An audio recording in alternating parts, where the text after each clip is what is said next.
mabaliw kahahanap ng pera para may hulog lang sa kanila. Ang last padala ko po nung ano pa to, mga May po to, May.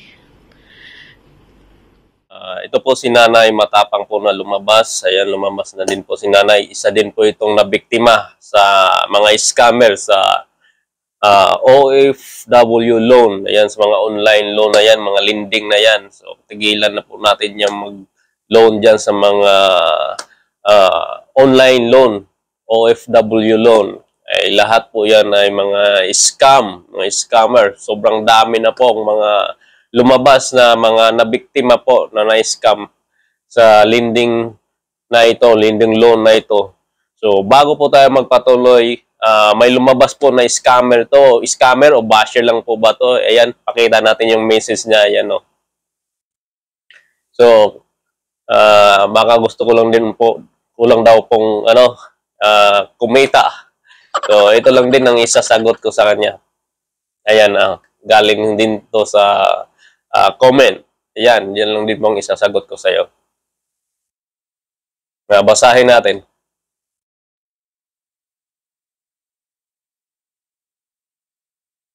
So, ayan. Alam nyo mga scammer kayo.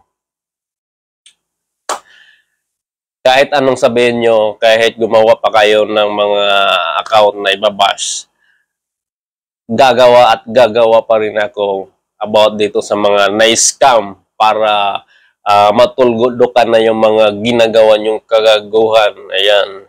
Sobrang sama po ng ginagawa ninyo. Hindi na po makatao yan. Hindi po gawain ng tao talaga yan. Gawain po yan ni, alam mo na, ng may sungay. So, gawain po yan. Sobra pinaghihirapan ng tao tapos ginaganyan nyo. Kaya ito, tuloy-tuloy ang paggawa ko ng video about nitong mga scammer na to para wala na kayong mabiktima dito sa social media. Alam nyo, yan ang purpose ko. Mag-ingay dito sa social media about dyan sa mga scammer na yan para wala na po kayong ma-scam na mga OFW, hindi lang sa OFW kundi lahat na na-scam nyo dito sa social media. Guys, tandaan natin kapag na-booking na po sila dito sa loan na to, palinding loan nila, lilipat po yan sila ng ibang mga sistema na naman kung paano maka-scam sa online. So, double ingat na po talaga tayo. Guys, panoorin natin to si Nanay po. Karanasan niya. Sa bangko, chinek ko po yung bank account ko.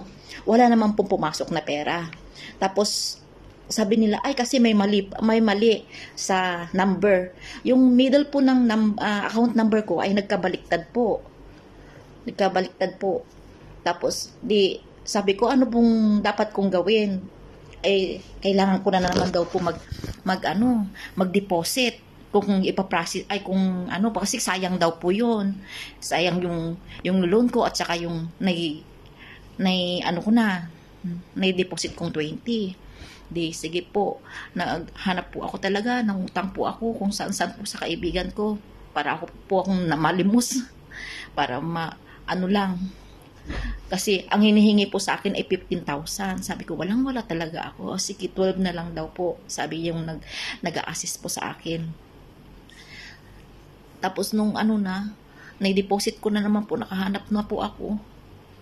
Na-deposit ko na, natanggap din, sinabi ko na, naipadala ko na. Ito na naman daw po. Kasi yung OTP daw po, iisa lang daw po one time lang po gamitin. Inagamit ko na po yung OTP. Kailangan daw na naman, mag-deposit na naman po ako. Ang hinihingi po sa akin ay 10K ulit ang pinapa-deposit. Sabi ko, wala na po talaga ako. Ang meron, sabi ko ganun, kahit magkano na lang daw po. Kung magkano.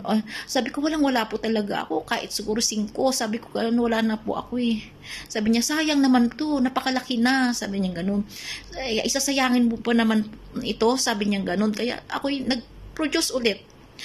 Hiningin ako 10K. Pero sabi ko, nung ano ko, minisage ko po sila, nasabi ko, ganito lang ang mapapadala ko, 6,000, okay na daw po. Eh di, 6,000 po pinadala ko.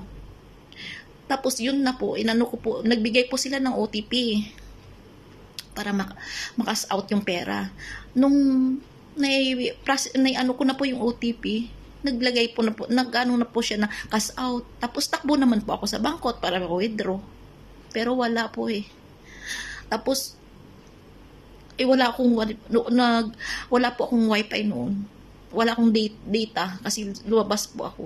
Pagbalik ko sa bahay, lahat po, pati sila, wala na po sa Telegram na yan.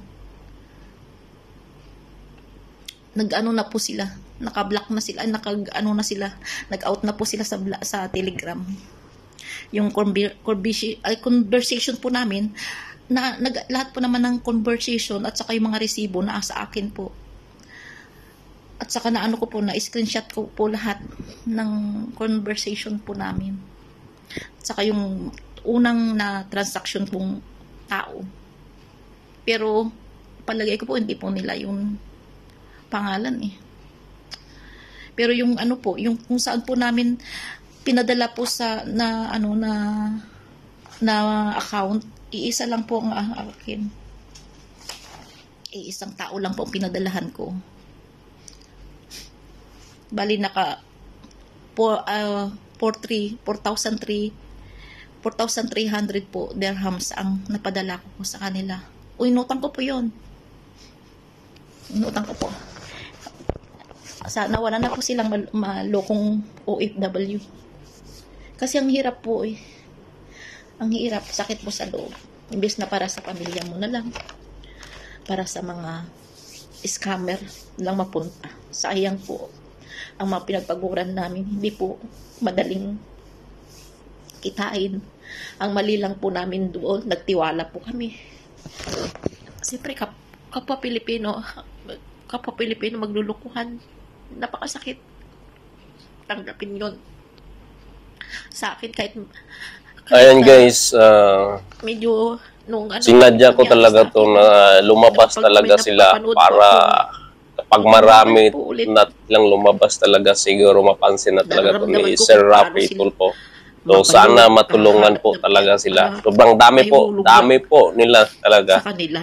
Gumawa na po kami ng GC sa lahat ng mga nabiktima. At kapag napansin po to, andyan po lahat sila. Ayan po ang mga ebidensya nila. Ayan po mga katibayan kung sinong mga pinapadalhan, mga pangalan ng bank account. Andyan po lahat. Sana po mapansin po talaga to ni Sir Rafi Tulfo. So, ayan, tuloy-tuloy ko po itong gagawin. Tuloy-tuloy ko po itong gagawin sa video about sa mga na-scam para po mapansin po talaga to. So, ato sana wala na po talagang mabiktima pa sa mga scammer na to. So, maraming salamat.